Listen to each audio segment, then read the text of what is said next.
Ons begin. Ek dink dit is tyd. Recorded.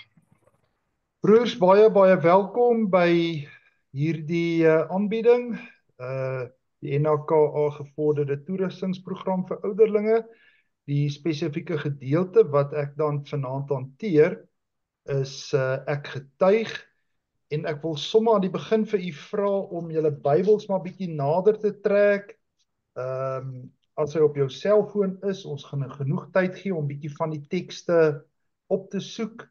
En dan verwys ek ook na kerkordelike bepalings wat ons gaan help om gewoon die kontoure te leer ken en mee rekening te hou wanneer ons 'n gesprek oor getuienis voer. Getuienis is 'n baie belangrike aspek van kerk wees. Ek sal ook in my aanbieding weer daarna verwys, en ek sal ook baie spesifiek aanhalings uit hoofstuk 7 in die kerkorde aanhaal en julle daarop attent maak, omdat ek meen dat hoofstuk 7 is een van die baie belangrike hoofstukke wat onlangs bygevoeg is tot ons kerkorde, die hoofstuk wat handel oor missionale kerkwees.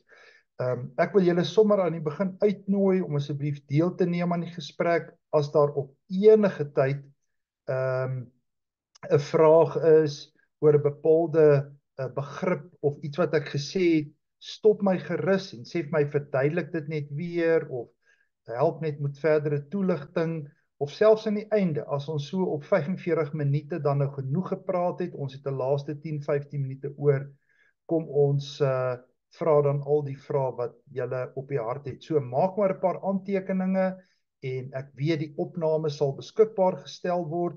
As julle intussen in elk geval ook die PowerPoint aanbieding benodig vir enige iets, vir verwysing, kom terug na my toe per WhatsApp en ek stuur hom aan so spoedig moontlik. Goed, ek het reeds verwys na die kerkorde hoofstuk 7, wat ek meen 'n baie belangrike hoofstuk is, 'n baie belangrike toevoeging is tot die ordereëls en die ordonnansies wat aan ons bekend is.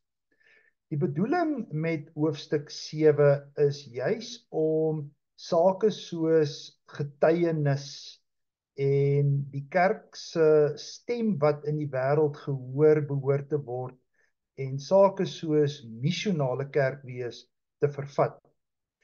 Die opskrif by hoofstuk 7 onder die amp en amptdraers wat met predikante en ouderlinge en diakens verband hou, sê dat God gebruik mense as geroepe dienaars van Christus om onder leiding van die Heilige Gees deur woord en sakrament diensbaar te wees. Toe ek nou na hierdie inleiding kyk, het ek gedink om dit nou maar net weer stadig te lees en dit so af te breek, sodat ons 'n gevoel kan kry van waaroor getuienis gaan. Luister net weer bietjie na hierdie aanhaling. God gebruik mense as geroepe dienaars van Christus om onder leiding van die Heilige Gees deur woord en sakrament diensbaar te wees. Ons hoor onmiddellik iets van roeping wat in hierdie opdrag opgesluit lê. Ons hoor ook die fyn ondertoon van toegerus wees deur die Heilige Gees, deur die woord van God self, om uiteindelik ook diensbaar te wees. Ordereël 7.1, as daar verwys word na missionale bediening, sê dat ons gehoorsaam aan die opdrag van Christus missionaal moet leef, moet ons met woord en daad getuig van God se liefde en mense leer hoe om Jesus Christus te volg. Ek het onlangs weer in 'n gesprek met predikante verwys na hierdie baie belangrike teks uit 1 Korintiërs 4 vers 16, waar die Here 'n ernstige beroep doen op sy volgelinge om hom in voorbeeld na te volg. En ek wil sommer vra, as julle julle Bybels by julle het om te blaai na 1 Korintiërs 4 vers 16. En ons kan dit saam lees. Ek wil regtig al hierdie tekste saam met julle lees, omdat dit deel is van die toerusting wat ek meen 'n ouderling nodig het, amptenaars nodig het. Die 16de vers. Ek wil so 'n klein bietjie hiervan die 14de vers af lees. Hierdie dinge skryf ek nie om julle skaam te maak nie, maar om julle as my geliefde kinders tereg te wys. Want al sou julle ook duisende leermeesters in Christus hê, baie vaders het julle nie. Deur die verkondiging van die evangelie is ek in Christus Jesus julle Vader. En daarom spoor ek julle aan, volg my voorbeeld. Christus hou sy voorbeeld voor as die wyse waarop hierdie getuienis moet gebeur. En daarom hoor ons ook iets van ons opdrag wat in Ordereël 7.1.2 ingebed lê. Lidmate en amptenare tree apologeties in vir die waarheid van die evangelie teenoor alle mense en waarheidsbeskouings wat daarmee strydig is. Ek het al dikwels hieroor nagedink, vriende. Ek is redelik oortuig daarvan dat daar in hierdie getuienisopdrag 'n baie direkte opdrag lê om na die saak van Jesus in hierdie wêreld om te sien. Ons hoor maar oral verskillende menings oor die waarheid. Ons hoor hoe daar vanuit verskillende wêreldbeskouings na sake gekyk word. En oral in die media en deur leiers word hierdie beskouings met hulle volgelinge gekommunikeer. Dis amper asof hierdie wêreldbeskouings deur hierdie leiers lewendig gehou word. En ek wonder net, wie sien altyd om na die saak van Jesus Christus in die wêreld? Want dit is juis sy kerk wat opgeroep word om op te tree, om apologeties na vore te tree vir die waarheid van die evangelie. Kom ons kyk baie spesifiek na die woordjie getuienis. In die Grieks is daar 'n baie bekende woordjie, die dominee sal die woordjie martureo ken. Die woord martureo word deurgaans in die Nuwe Testament verskillende forme gebruik om 'n getuie en getuienis aan te dui. Spesifiek die evangelie van Johannes en dan in die boek Handelinge kom hier baie van hierdie woordjies na vore. En ek wil weer eens vra dat julle saam met my lees, sodat ons 'n gevoel kan kry van wat hierdie woord getuienis martureo in die evangelie van Johannes beteken. Kom ons blaai na die boek Johannes 1, en julle sal sien as julle 'n woord soek doen, dat daar verskeie tekste is. Ek haal maar regtig net enkele tekste uit die evangelie aan. Johannes 1 vers 32 tot 34. Johannes 1 vers 32 tot 34. Verder het Johannes getuig, martureo, ek het duidelik die Gees soos 'n duif uit die hemel sien kom, en hy het op hom gebly. Hy verwys na Jesus. Ek het self ook nie geweet wie hy is nie, maar God wat my gestuur het om met water te doop, het vir my gesê, die een op wie jy die Gees sien kom en bly, dit is hy wat met die Heilige Gees doop. Ek het dit self gesien, en daarom getuig ek, hy is die Seun van God. Kom ons lees Johannes 3 vanaf vers 10 tot 12. En Jesus antwoord hom, jy is die bekende leermeester van Israel, en jy verstaan dit nie? Natuurlik is Jesus hier in gesprek met Nikodemus.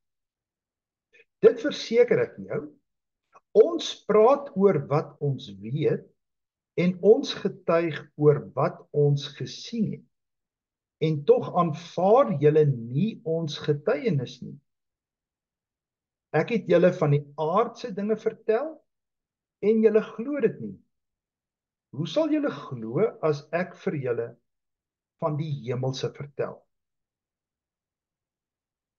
Johannes 4 vers 39.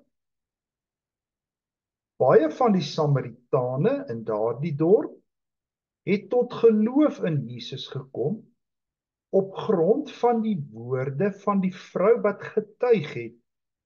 Hy het my alles vertel wat ek gedoen het. En dan die laaste teks uit Johannes 15 vers 26 tot 27 en regtig tussen Johannes 1 en Johannes 15 is daar verskeie ander tekste, verskeie ander verwysings na die woordjie martureo. Johannes 15 vers 26 tot 27. Wanneer die voorspraak kom wat ek vir julle van die Vader af sal stuur, daardie voorspraak is die Gees van die waarheid, wat van die Vader uitgaan, sal hy oor my getuig. En julle moet getuig, julle moet martureo, want julle is van die begin af by my. Vriende, dit is baie duidelik dat die woord getuienis gewoon beteken en gewoon impliseer wat die woord daarmee bedoel. Dat ons sal getuig van wat ons gesien en gehoor het. Natuurlik in die wêreld van die Nuwe Testament was daar baie ooggetuies. Ons is in veel opsigte vandag, ja, heel waarskynlik ook hier en daar ooggetuies wanneer ons die werke van God in die wêreld sien, maar meerendeel oorgetuies. Waarvan sal iemand dan getuig? Wat het jy gesien? Wat het jy gehoor? Of wat het jy ervaar? Waarvan jy 'n getuie kan wees? Kom ons dink 'n bietjie na oor jou opdrag as Christen gelowige. Jou rol in jou gesin. Kom ons dink 'n bietjie na oor jou rol as ouderling in daardie baie spesifieke gemeente waarin God jou gebruik. Wat is God se plan vir jou lewe? En dan kan ons begin getuig. Ek hoor dikwels mense sê, God is vir my goed. Ek hoor dikwels mense sê, God is liefde. Wanneer jy diep seer het, en niks en niemand kan daardie lot verander nie, dan beland jy op 'n plek waar jy ook getuig van God se deernis. Dat hy as 'n deernisvolle Here altyd teenwoordig is. God is genadig, God is skepper, en dan die baie belangrike getuienis wat ons dikwels by gelowiges hoor. Ek getuig van my verlossing in Jesus Christus. Ons kan natuurlik op baie wyse getuig. Ons kan heel waarskynlik vir mense hiervan vertel. In die wêreld waarin ons leef, is dit krities dat ons verstaan dat ons gedrag en ons voorbeeld, daardie om Jesus se voorbeeld na te volg, om Jesus se voorbeeld na te boots, is ook ons manier van getuig. Om gewoon die evangelie in die wêreld waar ons leef en werk te beliggaam. En dit maak ons anders. Julle sal sien dat ek daarna by die slotsin 'n paar woordjies oopgelos het, spasie oopgelos het vir nog opsies. En ek wil baie graag by julle hoor, wil julle nie net daar waar julle is op 'n stukkie papier skryf, wat sou jou getuienis op hierdie dag, hierdie tyd van die aand, miskien na 'n heerlike aandete, na 'n besige werksdag, na uitmergelende onderhandelinge, na 'n slegte oproep, na 'n ongemaklike gesprek, wat ook al, wat sal jou getuie vanaand wees? Skryf dit maar net iewers neer en ons sal weer daaroor praat. In die volgende skyfie sê ek dat die grootste deel van ons roeping as gelowiges reeds in die woordjie Christen ingebed lê.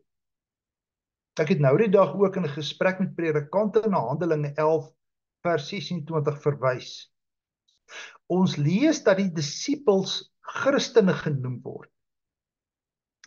Ek moet vanaand bely dat ek nou nog nie weer gaan kontroleer het of dit die eerste keer is dat die woord Christen in daardie konteks na vore kom nie, maar ek verstaan dat dit wel die geval mag wees, dat ons in Handelinge 11 vers 26 lees dat die disippels vir die eerste keer Christene genoem word.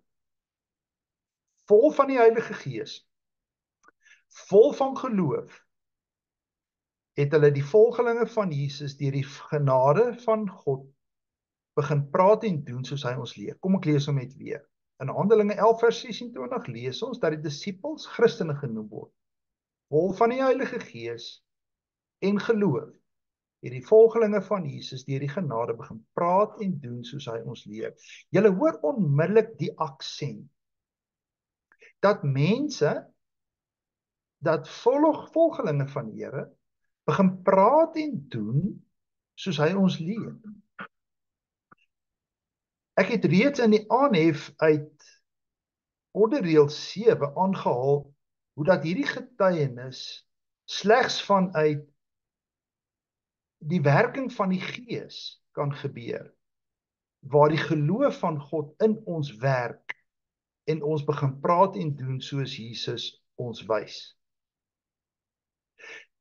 In die hervormde kerk het ons die baie bekende embleem om in die voetspore van Jesus Christus te volg.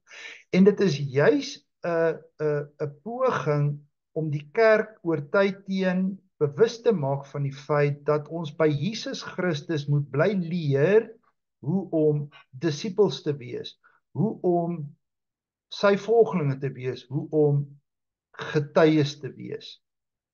En dit is slegs in die voetspore van Jesus Christus dat ons bepaalde karaktertrekke, met ander woorde, om te praat en te doen soos hy ons leer, dat ons daardie karaktertrekke aanleer, en wat uiteindelik ons identiteit in Christus uitbeeld. En dan sien ons die resultate in mense se lewens. Dis die getuienis. Hulle leef in vrede met mekaar, iets van 'n heiligheid, afgesonder vir Jesus, vind neerslag in hulle lewe. Die voorbeeld van gelowiges om mekaar vergifnis aan te bied, om by God vergifnis te pleit. Ons sien 'n liefde en 'n deernis wat geen einde ken nie. Ek wil terugspring na ordereël 7.3 toe, spesifiek dan die aanhaling uit 7.3, 7.4. Onthou, ek sal later weer verwys na die 4 bakens in die amper sê in die kerk wat ons konstant help om in die geloof, in terme van ons belydenis, in terme van ons beleid en ons besluite koers te hou. Die 4 bakens is altyd die Bybel, die woord van God.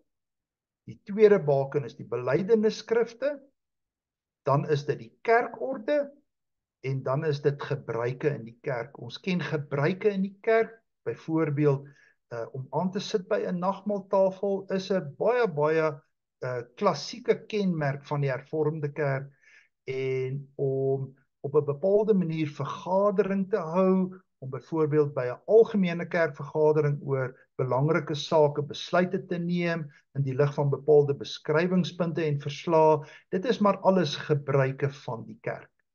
So dis die 4 bakens wat ons konstant help om koers te hou en seker te wees dat daar tussen ons konsensus is oor sake. So die heel eerste aanhaling sê dat lidmate en amptenare van die kerk getuig op grond van die wet en die evangelie teenoor die gemeenskap.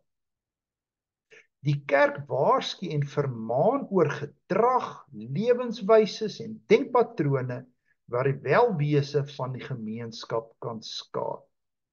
Daarom is dit belangrik dat hierdie getuienistaak en hierdie rol met betrekking tot getuienis nie net in die kerk hier tussen Christene onderling gebeur nie, maar dat ons toegerus sal wees om oor belangrike sake, soos, kom ons sê nou maar, die verkiesing wat tans baie aktueel en resent is, om hier oor 'n bepaalde mening te hê. Ons bid vir vrede in hierdie tyd. En vrede is altyd hoog op die kerk se agenda.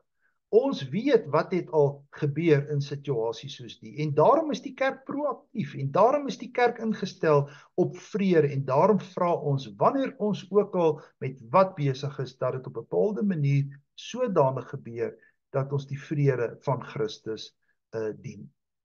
Goed, dan die saak rondom kerk en owerheid. Kerk en gemeenskap. Wat is in julle plaaslike gemeenskap besig om skeef te loop en hoe kan die kerk hier teenoor 'n bepaalde getuienis lewe?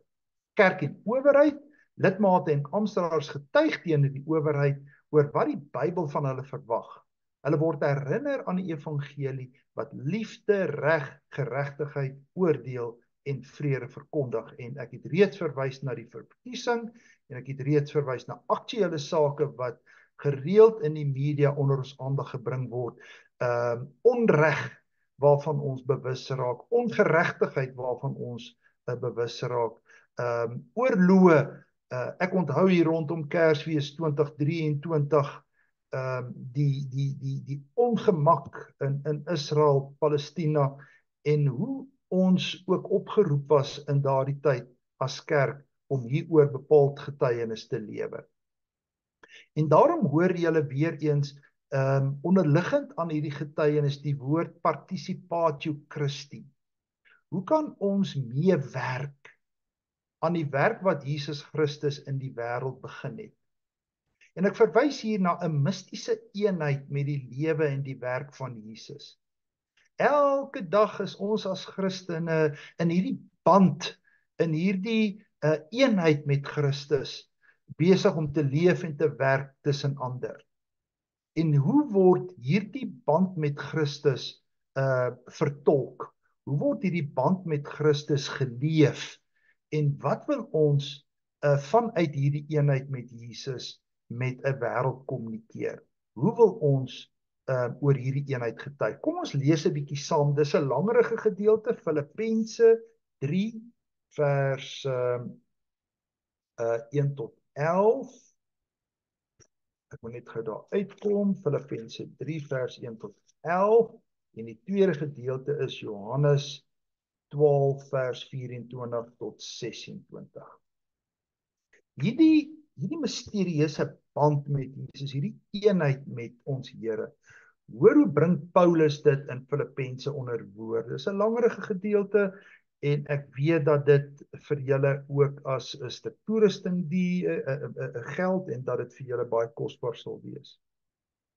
Daarom bid ek vir julle wat nie Jode is nie. Ek, Paulus, 'n gevangene deur my diens aan Christus Jesus. Julle het tog seker gehoor van die opdrag wat God in sy genade aan my gegee het in julle belang. Hy het sy geheimenis deur 'n openbaring aan my bekend gemaak, sodat ek dit hierbo kortliks beskryf het.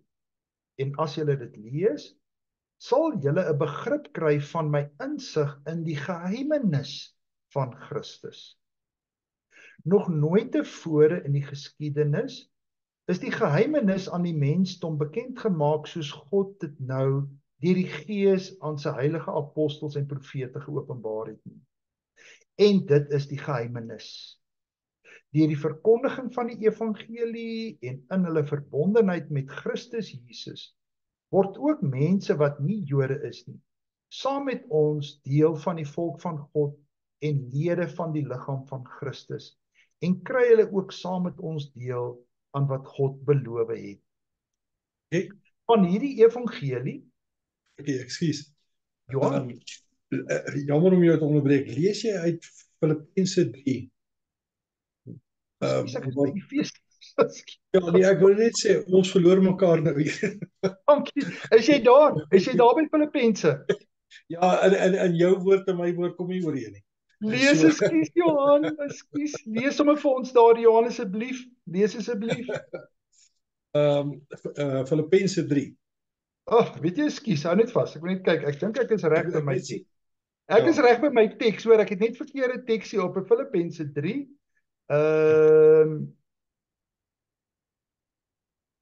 Ja. Ekskuus, ek net geloer. Efesiërs 3. Ek het die nou. Ja. Nee, asseblief, ons kan daai gedeelte lees. Dit is reg so. Ek wil net gou blaai. Ek is jammer, ek vra om verskoning julle. Filippense 3. Nee, ek wil Filippense 3 lees, Johan. Jy is welkom, ek is by hom, maar jy kan lees, ek sal dit baie waardeer, baie dankie. Hy begin met die ware geregtigheid. Verder my broers, wees bly in die Here. Asseblief Johan, baie dankie. Dankie Johan. Dis reg. Verder my broers, wees bly in die Here. Om dieselfde dinge aan julle te skrywe is vir my nie moeite nie, en vir julle gee dit sekerheid. Pas op vir daardie dwaalleraars. Pas op vir daardie mense wat kwaad stig. Pas op vir daardie betekenislose besnydenis. Ons het die ware besnydenis. Ons wat God vir sy Gees dien. Ons wat ons op Christus Jesus beroem en nie op die uiterlike dinge vertrou nie. Tog sou ek ook op uiterlike dinge kon vertrou. As iemand meen dat hy op uiterlike dinge kan vertrou, ek nog meer. Ek is op die 8ste dag besny, van geboorte Israeliet, die stam Benjamin, 'n egte Hebreër, opvatting was ek 'n Fariseer, maar ywer 'n vervolger van die kerk, 'n onderhouding van die wet van Moses om vryspraak te verkry, onberispelik. Maar wat eers vir my 'n bate was, beskou ek nou as waardeloos ter wille van Christus. Ja, nog meer. Ek beskou alles as waardeloos, want om Christus Jesus, my Here te ken, oortref alles in waarde. Ter wille van hom het ek alles prysgegee en beskou ek dit as verwerplik, sodat ek Christus as enigste bate kan verkry en een met hom kan wees, vrygespreek, nie omdat ek die wet onderhou nie, maar omdat ek in Christus glo. Dit is die vryspraak wat God gee, omdat 'n mens in hom glo. Wat ek wens, is om Christus te ken, die krag van sy opstanding te ondervind, en deel te hê aan sy lyding, deur aan hom gelyk te word, sy dood, in die verwagting dat ek self deel sal hê aan die opstanding en die dood. Dankie Johan, baie dankie. Waardering Johan. Dis daar die mistiese eenheid met Christus in sy lewe, maar ook deur sy lyding en sterwe en dan sy opstanding.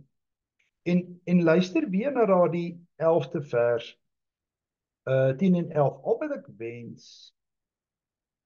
ek wens is om Christus te ken en dan die krag van sy opstanding te ondervind en deel te hê aan sy lyding deur aan hom gelyk te word in sy dood. In die verwagting dat ek self ook sal deel hê aan die opstanding uit die dood. Die tweede gedeelte, Johannes 12 vers 24 tot 26, is 'n gedeelte wat ook dikwels inspeel op die lewe van die gelowige wat verstaan dat om konstant te getuig oor Jesus 'n selfverloning, 'n selfprysgawe vra. Johannes 12 vers 24 tot 26.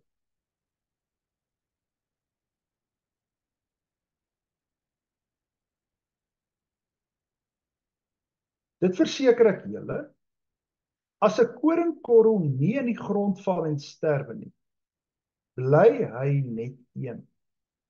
Maar as hy sterwe, bring hy 'n groot oes in.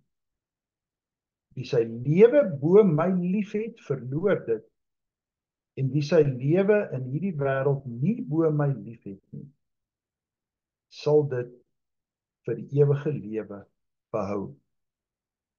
As iemand my wil dien, moet hy my volg.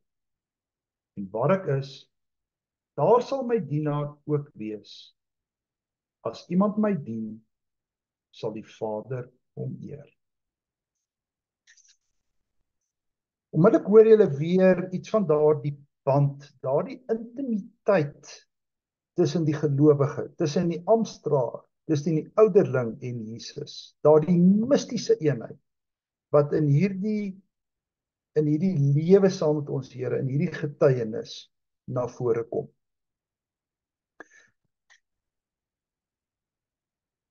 Ek het gemeen om julle ook vir 'n oomblik terug te vat na die visie en die missie van die Hervormde Kerk toe. Ek dink dit is baie belangrik dat 'n ouderling ook weet dat daar in terme van sy opdrag as ouderling om 'n getuie te wees, dat daardie getuienis in lyn sal wees met die groter visie en missie van die NAKA. Die visie van die NAKA is om Jesus Christus as hoop vir die wêreld te verkondig. Hoe gaan ons dit doen? Die kerk se missiestelling is om werklik kerk van Christus te wees deur te fokus op viering, gemeenskap, diens en getuienis. En daarom hoor julle weer dat getuienis in die hart lê van die werk van die kerk. So belangrik soos wat viering is, die opstel van 'n liturgie, die voorbereiding van 'n preek, die gemeenskap, die vergaderings, die onderlinge band met gelowiges, die diens wat diakens lewer, die diakonale gerigtheid van die kerk. So belangrik is die oproep om getuie te wees. En daarom ordonnansie 7.1.4. Lidmate en amptdraers is geroepe om onwaarhede oor die evangelie te weerlê, oor die waarheid van die evangelie te getuig en om 'n verduideliking te gee oor die hoop wat binne die kerk lewe. Ek wil vir 'n tweede keer vra dat julle asseblief net hierdie nota iewers aanteken. Ek sal graag aan die einde hieroor net julle mening wil kry. Die eerste versoek was dat julle net julle eie woordjies daar sal invoeg waar ek vra, waaroor getuig jy vandag, op hierdie dag, op hierdie oomblik, waaroor sou jy met ons in hierdie gesprekskamer 'n woord of twee wil deel? En dan die tweede saak wat ek wil hê jy moet neerskryf is, wat beteken dit vir jou om oor die waarheid van die evangelie te getuig en om 'n verduideliking te gee oor die hoop wat binne die kerk lewe? Wat sou jou verduideliking wees? As 'n gewone lidmaat na 'n erediens 'n bepaalde preekinhoud gehoor het en hieroor bepaalde vrae het, of na jou toe kom en oor die rol van die kerk in die moderne samelewing bepaalde vrae het, hoe sou jy 'n verduideliking gee oor die hoop wat binne die kerk lewe? Goed, Ek het ook gedink om, en ek gaan nie daai tekste nou lees nie, julle kan gerus kyk na Markus 1 vers 16 en 17 en dan Markus 10 vers 45. Wanneer ons by die hart van Jesus bly leer, dan nooi hy ons uit om by hom te kom leer. Volg my en leer van my. Die woordjie mathetes, ek het selfs hierdie woordjie nou die dag in 'n gesprek met predikante gebruik. Roeping en navolging om in die voetspore van Jesus Christus te volg, beteken dat jy altyd bereid sal wees om jou kruis op te neem en Christus te volg. En daarom die baie bekende teologie in die hart van die kerk. Jesus het nie gekom om gedien te word nie, maar om te dien. En vriende, daar word van ons niks anders verwag nie. Ons is nie hier om gedien te word nie. Ons is nie hier om belangrike stoele vol te sit nie. Ons is nie hier in 'n bepaalde hiërargie en 'n bepaalde rol nie. As jy in hierdie hiërargie wil opgaan, moet jy eintlik afbeweeg. Daar is nie 'n op nie. Die hele kerk staan onder die beheer en onder die toesig van die Here van die kerk, Jesus Christus. En daarom is al die ampte gelyk. En is ons almal opgeroep om te dien. En daarom in Christus word iemand met die oog op hierdie bediening van versoening 'n nuwe skepping, 'n nuwe mens, en kry ons hiermee saam nuwe identiteit. En hierdie nuwe identiteit in Christus, hierdie deur Christus se hart gevormde lidmaat, is dan gerig op versoening, heling en die herstel van mense en gemeenskappe. Dis ons roeping. Waaroor getuig ons?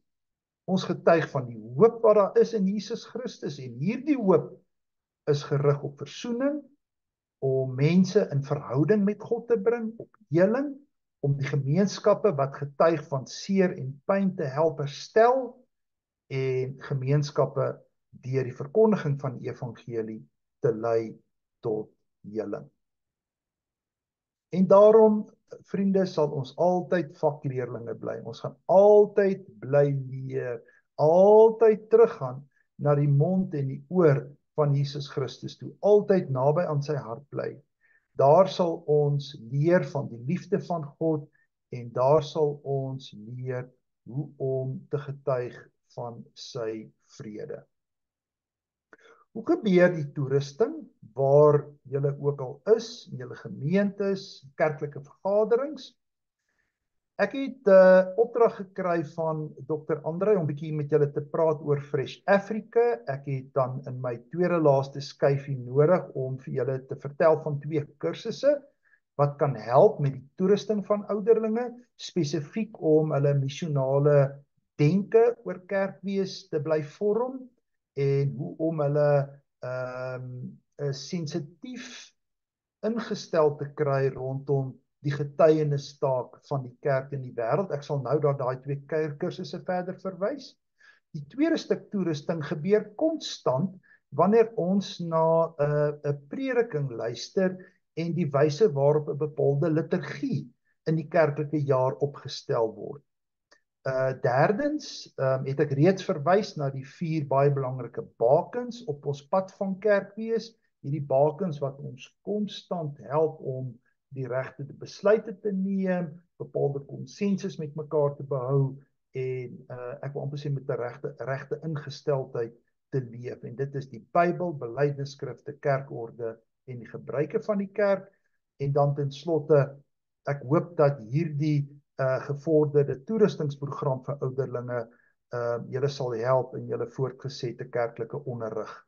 Ons gaan altyd disippels naby aan die mond en die hart van ons Here bly. Kom ons kyk gou 'n bietjie ten slotte na die 2 kursusse wat ons aanbied in die kerk. Ek het dit nommer 1 en nommer 2 gemerk. Die heel eerste kursus is missionale kerkwees. Hy het 1, 2, 3, 4, 5, 6 modules, en dan die tweede kursus, missionale leierskap, het ook 6 modules. missionale kerk wees. Ons help ouderlinge, ons help lidmate om die sending van God in hierdie wêreld te verstaan, die Missio Dei. Hoe kan ons by die werk waarmee God reeds in hierdie wêreld besig is, gewoon inval? Hoe kan ons besig wees op plekke met die saak van God waar God reeds daarmee besig is? So die Missio Dei sê God is in die wêreld besig. Hoe kan die kerk aansluit by die werk waarmee God besig is? Dan 2, die gestuurdheid in 'n veranderende wêreld. Ons wêreld is konstant besig om te verander, en wat beteken dit om in hierdie wêreld van diversiteit en verskeidenheid 'n gestuurde te wees met 'n getuienis. 'n Gestuurde te wees met 'n getuienis. Ons praat bietjie oor missionale kerk wees. Hoe kan ons die totale beeld van die kerk, die totale inhoud van die kerk sodanig opstel, sodanig verander, dat ons uiteindelik ook baie meer ontvanklik, inklusief handel, eerder as om 'n eksklusiewe kerk net vir hierdie gemeentelede op hierdie plek te wees. Hoe kan ons ontvanklik wees vir gaste, vir besoekers, vir wie ook al op 'n gegeewe Sondag by daai voordeur instap? Ons praat bietjie weer oor disippelskap. Ons rus julle toe hoe om disippels te wees, disippels wat altyd weer ander disippels vorm.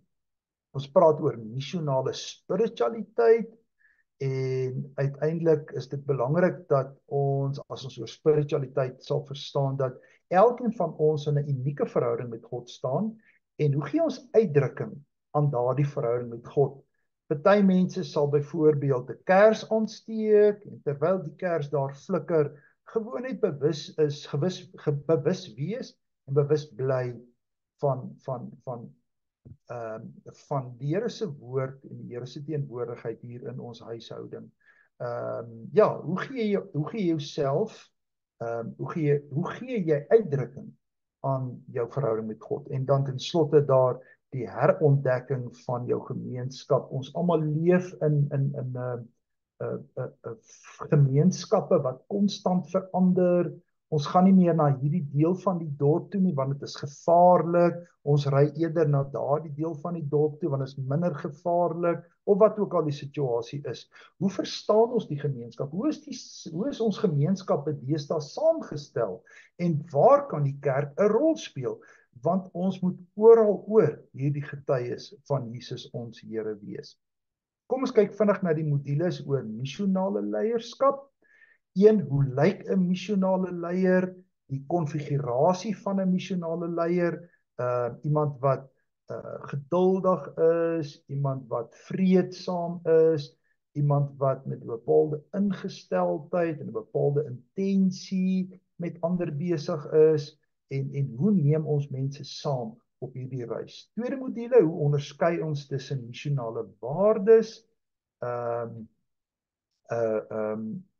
Derdens, hoe onderskei ons tussen visie en roeping? Ek het reeds iets hiervan in hierdie aanbieding met julle gedeel. Kom ons praat dan vervolgens oor evangelie en kultuur, en hoe beïnvloed die evangelie die kultuur van die wêreld of die gemeenskap, die direkte omgewing waarin ons onsself bevind. En dan die 5de module, hoe ontwikkel ons 'n missionale span? Uiteindelik weet ons dat die bediening in 'n bepaalde gemeente nie van 'n predikant afhanklik is nie, nie net van 'n predikant en 'n kerkraad afhanklik is nie. Ons het belangegroepe in die gemeente, ons het verskillende gawes in die gemeente, en soos wat die Here ons lidmate toerus, kan ons verskillende spanne saamstel. Ons het byvoorbeeld 'n groep wat Sondagoggende baie gasvry lidmate by die kerk ontvang. Ons het 'n ander groep wat baie gasvry na afloop van 'n erediens tee en koffie en koekies uitdeel. Gasvryheid is altyd deel van ons missionale mondering. Ons het byvoorbeeld spanne wat in die week by 'n sopkombuis of by 'n broodprojek betrokke is. So ons het verskeie missionale spanne wat hierdie een intensie het, en dit is om getuies te wees van die hoop wat daar in die wêreld is. En iewers deur 'n broodjie, en iewers deur 'n koppie sop. Dit is nou winter, dis koud, iewers met 'n kombers. Jy gaan miskien nooit weet wat is die dividend op daardie belegging. Jy gaan nooit weet wat daardie kombers vir iemand beteken. Maar gewoon daardie kombers op 'n plek afgee met die intensie dat jy hoop iemand hierdeur hoop kry. Dit alleen bring verandering in die wêreld. En dan ten slotte, hoe hanteer ons mislukkings, verwerping en terugslag wat deel is van missionale leierskap? Want om hierdie werk te doen is gewoon nie net maklik nie. En ons bly bid vir mekaar en ons bring hoop in die wêreld daar buite. Nie met krag wat ons het nie en nie met ons eie vernuf en vermoë nie, maar deur 'n stuk toerusting wat die Heilige Gees in ons tot gevolg het. En daarom ten slotte my aanhaling uit 2 Korintiërs 13 vers 13, mag die genade van die Here Jesus Christus en die liefde van God en die gemeenskap van die Heilige Gees met almal van julle wees. En ek wil dit weer vir elkeen van julle toebid. Ek wil amper vir jou vra, daar waar jy sit, maak gewoon net jou oë toe, reflekteer oor jou eie rol as ouderling in die gemeente en gemeenskap waarin jy leef en werk. Ontvang dan hierdie seën en dan wil ek vir julle geleentheid gee vir vrae en antwoorde. Mag die genade van die Here Jesus en die liefde van God en die gemeenskap van die Heilige Gees met julle almal wees. Amen. Baie dankie. Ek het baie waardering dat julle na my geluister het. Johan, baie dankie vir die regstelling. Daai Efesiërs teks, ek het so vinnig geblaai na die Efesiërs teks. Dit is net so uitstekende teks en ek kon hom heel waarskynlik klaar gelees het en ons sou nie agtergekom het dat hy uit plek uit is nie, want dit is net so van toepassing. Baie dankie, groot waardering. Hoor, ons het altyd die ouderlinge nodig om ons so 'n bietjie op die pad te hou. Vrae en antwoorde asseblief. Kom ons gesels 'n bietjie saam. Adrian, baie welkom.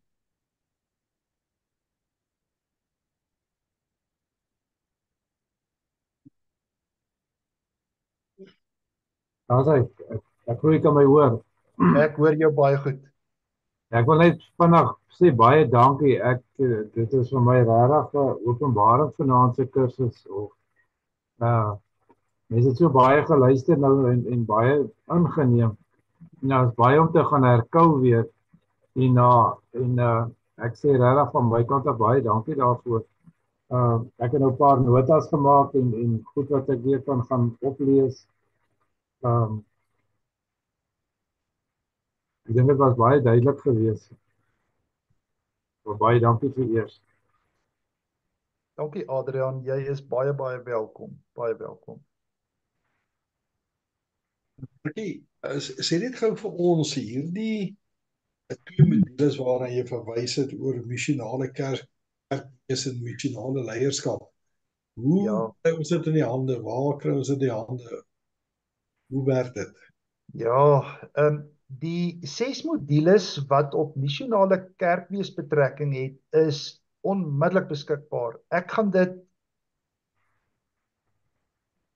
Ek weet Karen het dit, ek weet nie of Dr. André daarvan kopieë het nie, maar ek gaan vir hom vra om beide ook op te laai op die HTK se webblad en aan die ouderlinge beskikbaar te stel. Johan, dit is regtig baie ongekompliseerd saamgestel. Wanneer jy deur hierdie sending van God module byvoorbeeld gewerk het, jy kan baie maklik ook in die gemeente of in die gemeenskap 'n tutor word, 'n aanbieder word, 'n fasiliteerder word. En ons gebruik dit graag om die hele idee, die hele konsep oor missionale kerkwees bekend te stel en as ware teologies oop te breek. So hy is onmiddellik beskikbaar. Die tweede kursus, missionale leierskap, het ek verlede jaar November vir die eerste keer vir ons studente aangebied as 'n proefloopie, om net seker te maak dat die inhoud vir ons van waarde kan wees en dat dit ook vormgewend vir die studente sal wees of vir wie ook al daarna kyk. Daardie teks is op die oomblik by Karen. Ek het vandag met haar gepraat want ek het geweet ek gaan so 'n vraag kry en sy het my hart en mond beloof. Ons behoort dit nog in hierdie week te kry. So ek wil vir jou vra, as jy net so dag of 2 gee, gaan ek albei vir Andrei stuur en ons gaan dit oplaai op die HTK se webblad en gebruik dit asseblief. En julle het dominees baie naby aan julle wat as fasiliteerders opgelei is in beide van hierdie kursusse. Die Hervormde Kerk is saam met die NG Kerk en ander kerke in Suid-Afrika, lidkerke van Fresh Africa. Ons is baie dankbaar en baie bevoorreg vir hierdie band met Fresh Africa. En as julle nog meer vrae het oor hierdie 2 kursusse, kontak my asseblief persoonlik en ek onderneem, Johan, om regtig vir julle iemand te stuur. As julle byvoorbeeld sê, jong, ons sien kans vir 4, maar hierdie hele ding rondom disippelskap is 'n bietjie uitdagend, of missionale spiritualiteit is nogal uitdagend. Maar kan ek sommer vir julle vra, as julle YouTube het, kyk 'n bietjie op Fresh Expressions. As julle daar insleutel op YouTube, Fresh Expressions, dan sien julle 'n lang lys van video's. En al daardie video's, nie al daardie video's, maar baie van daardie video's word deel uitgemaak van die eerste en die tweede kursus. En as jy byvoorbeeld op 'n gegeewe stadium in die deel oor sending van God, as jy klik, dan is daardie video reeds in daai skyfie ingebed. Maar al daardie video's wat ons gebruik, lê daar by YouTube. En asseblief gaan kyk 'n bietjie na van daai video's. Dit help ons om net weer bietjie ons eie modelle van kerk wees, ons eie modelle van hoe om met die bediening besig te wees. Dit daag ons 'n bietjie uit en help ons om bietjie kreatief te wees oor ons benadering. Maar baie dankie, Johan. Ek stel dit dan beskikbaar hierdie week nog. Frikkie, kan ek ook ietsie sê? Andrei, asseblief, baie welkom. Frikkie is baie beskeie, maar as ek dit nie mis het nie, is jy tans die voorsitter van Fresh Africa. En die Afrikaanse vertalings wat hy nou hierna verwys is as deur sy toe doen. Hy het vir Louise Geyser gevra om dit te vertaal. So Frikkie, ek dink dit is iets wat nog verder in die kerk net kan uitgerol word oor en oor. Daar's soveel waarde en soveel stof tot nadenke. So ek sal bly wees as jy dit kan stuur. Francis het dit vir ons op die webtuiste. En dan kan dit alles dien as toerusting. Jy weet, ek dink tans is daar soveel toerusting materiaal in die kerk. Dis net nie waar nie. Dis nou hierdie modules wat die gevorderde ouderling toerusting is.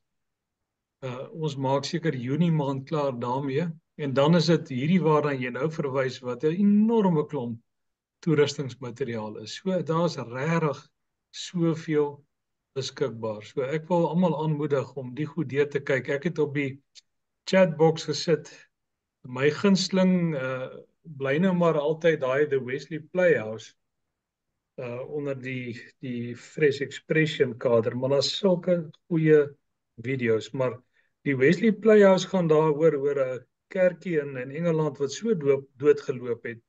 Daar's net 7 lidmate oor en hoe hulle dit omskep het in 'n florerende playhouse, of in ons terme sal dit seker maar 'n kleuterskool wees, en waar ouers dan Sondag begin eredienste bywoon het, en die paas eredienste van daardie betrokke jaar was so goed bygewoon, en toe daar doop plaasgevind. Ag, dit is net 'n suksesverhaal wat ek dink 'n mens aan die hart gryp. So ja, baie dankie Frikkie ook vir jou vanaand. Dit was baie kosbaar en besonder. Baie dankie Andrei. Ek wil net terugkom na hierdie 2 kursusse. Ons noem dit kursusse met 6 modules.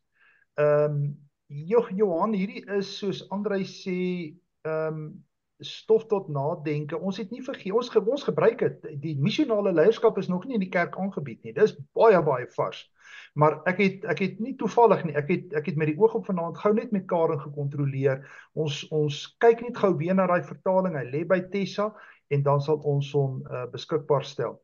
Maar daai sending van God byvoorbeeld, hoef jy nie in een aand in 'n uur en 'n half sessie aan te bied nie. Jy kan die sending van God byvoorbeeld hier rondom Pinkster aanbied. Jy kan die saak rondom die herontdekking van jou gemeenskap kan jy nou hier na 'n gemeenskapsaal toeskuif. Weet, hier's verskillende amper sê momente in die kerklike jaar en jy kan daai kursus baie mooi versprei, selfs oor 'n jaar of 2. Want die inhoud daarvan is nie swaar nie. Dit is regtig geskryf vir lidmate van die kerk en Johan, ek beskou dit as, soos André sê, 'n baie groot skat wat in die kerk opgesluit. En die hervormde kerk het inderdaad hiervoor eienaarskap aanvaar. Ek dank die Here vir die kerk, ekskuus tog, en vir die geleentheid om aan hierdie ontwikkeling te kon meewerk. Dankie Johan. Kan ek net ek wil nou nie gesprek kort knip nie, ons het met baie liefde nog 'n goeie 3, 4, 5, 10 minute. Ek het verwys na 2 plekke, waarvan sou jy vanaand kon getuig? Waaroor sou jy vanaand kon getuig? Want dit is vir my baie belangrik dat julle die hele saak rondom getuienis, amper sê daai, waaroor getuig ons, waarvan getuig ons, dat ons dit mooi verstaan, en dan daai hele saak rondom, hoe sal ons die hoop aan iemand verduidelik? En ek wil nou nie vir iemand vra, sê vir my nie, maar as jy van die geleentheid wil gebruik maak, is jy baie welkom. Hoe sou jy vanaand vir iemand wil sê, hoe getuig jy oor God? Hoe getuig jy van God?